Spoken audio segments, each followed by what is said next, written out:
आपका ये 10th class का टॉपिक है, लेकिन ये बुक में कहीं भी डिस्कस नहीं है। एनसीईआरटी में क्वेश्चन क्या है, ये आपको पॉलिनोमियल गिवन है, क्वाड्रेटिक पॉलिनोमियल गिवन है।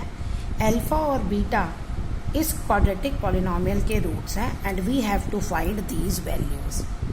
Now your question is if alpha and beta are the roots of this polynomial, I am also adding one और मोर पॉलिनोमियल। दोनों के मतलब अल्फा एंड बीटा इन दोनों पॉलिनोमियल के रूट्स हैं and we have to find these values. अब अगर ये पेपर में आपको आता है और आप देखिए फर्स्ट इक्वेशन जो मैंने ली है, अगर वो मिडल टर्म स्प्लिट होके आप रूट निकाल सकते हैं तो बहुत अच्छी बात है। फर्स्ट वाले में आपका ये ब्रेकअप हो गया और हमारे पास अल्फा की भी वैल्यू आ गई और बीटा की भी वैल्यू आ गई। अल्फा 2 है, बीटा 3 है, तो अब बहुत आसान है यहाँ से कैलकुलेट करना। हम अल्फा की जगह 2 पुट कर देंगे, बीटा की जगह 3 पुट कर देंगे और सीधा सॉल्व कर लेंगे। जैसे फॉर एग्जाम्पल अगर मैं ये लेती हूँ, alpha is 2 raise to the power 4, beta is 3 raise to the power 4। ये आपका 16 है और ये 81 है, तो use directly count calculate the value. काम बहुत आसान हो जाता है, कुछ नहीं है। प्रॉब्लम तब आएगी जब ये आपसे मिडल टर्म से स्प्लिट ही नहीं होगा। तो क्या करेंगे, जब हमारे पास अल्फा और बीटा की वैल्यूज आ ही नहीं रही, इसमें एग्जिस्ट करती ही नहीं है, रियल नहीं करती है, रियल वैल्यू एग्जिस्ट नहीं करती है, तो क्या करेंगे भाई, तब हमें दूसरा मेथड निकालना पड़ेगा। ऐसे केस के लिए हमें इस इक्वेशन को दोबारा से जाना पड़ेगा और हमें पता है अल्फा और बीटा इसके रूट हैं, तो alpha plus beta minus B by A होता है। ये -1 आ गया, ये आपने एक्सरसाइज में करा हुआ है।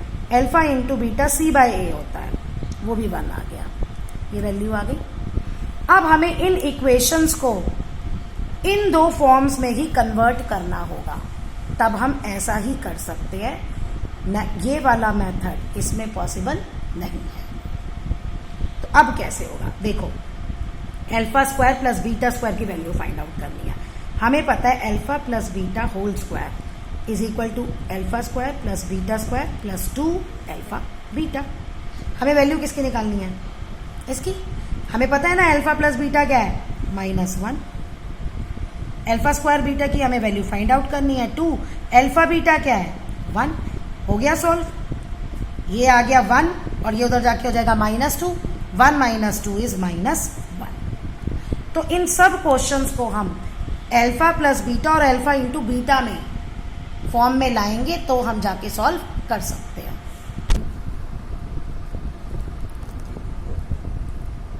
अब हम इसकी वैल्यू फाइंड आउट करेंगे। मैं सीधा 6th पार्ट पे चली गई, क्यों, क्योंकि मेरे पास alpha square plus beta square है, ये मैंने फाइंड आउट किया -1, राइट।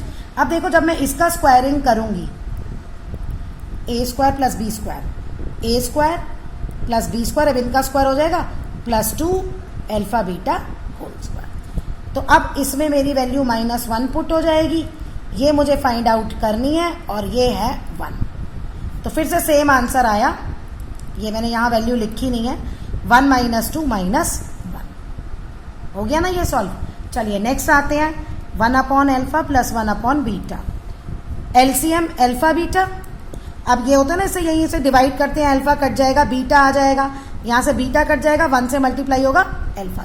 तो अल्फा प्लस बीटा क्या है -1 और अल्फा इंटू बीटा क्या है 1, आंसर आ गया -1। ऐसे आप सॉल्व कर सकते हैं। अब नेक्स्ट है alpha square minus beta square. देखो alpha square minus beta square होता है alpha plus beta, alpha minus beta, लेकिन मेरे पास अल्फा प्लस बीटा है, अल्फा माइनस बीटा नहीं है। अब हम अल्फा माइनस बीटा कैसे निकालेंगे, मैंने ये वैल्यू फाइंड आउट कर रखी है -1 फर्स्ट क्वेश्चन में। अब मुझे पता है alpha minus beta whole square क्या होता है, alpha square plus beta square -2 alpha beta. इसकी वैल्यू -1 है, इसकी वैल्यू ये 1 थी अल्फा बीटा की, तो ये 2 आ गई, तो अल्फा माइनस बीटा आ गया -3 होल स्क्वायर। तो अल्फा माइनस बीटा का अंडर रूट -3 आप नहीं निकाल सकते, तो ये हमें ऐसे ही वैल्यू पुट करनी होगी। तो यहाँ इस एक्सप्रेशन में हम ऐसे वैल्यू पुट कर देंगे, यहाँ आ गई 1 और यहाँ आ गई -√3। ये आपको सॉल्व नहीं हो सकती, नेगेटिव रूट में कभी ये नंबर एग्जिस्ट करता ही नहीं है। ये आप 11th क्लास में पढ़ेंगे कि इनको कैसे सॉल्व कर सकते हैं। तो लॉजिक आप देखो, आपको पेपर में कोई ऐसा क्वेश्चन नहीं मिलेगा जहां माइनस आए, ठीक है। अगर -4 भी हो ना तो गलती से इसे -2 मत लिख देना, नेगेटिव का रूट एग्जिस्ट नहीं करता। अब है alpha cube plus beta cube. तो हमारे पास आइडेंटिटी हमने 9th क्लास में पढ़ चुकी है, a cube plus b cube is, देखो एक आपके पास ये आइडेंटिटी है, इसमें आप अल्फा बीटा की वैल्यू 1 पुट कर दोगे, ये alpha square plus beta square को कंबाइन कर देना, वो वैल्यू हम फाइंड आउट कर चुके हैं -1, और अल्फा बीटा की वैल्यू पुट कर देना, ठीक है। अब एक और आइडेंटिटी है alpha plus beta whole cube, जो क्या है a cube plus b cube, a cube plus b cube plus 3ab, अगर अल्फा बीटा में a भी ले लें, अल्फा प्लस बीटा, ये वैल्यू हमें फाइंड आउट करनी है। अल्फा प्लस बीटा हमारे पास आया था -1, और alpha cube plus beta cube हमें फाइंड आउट करना है।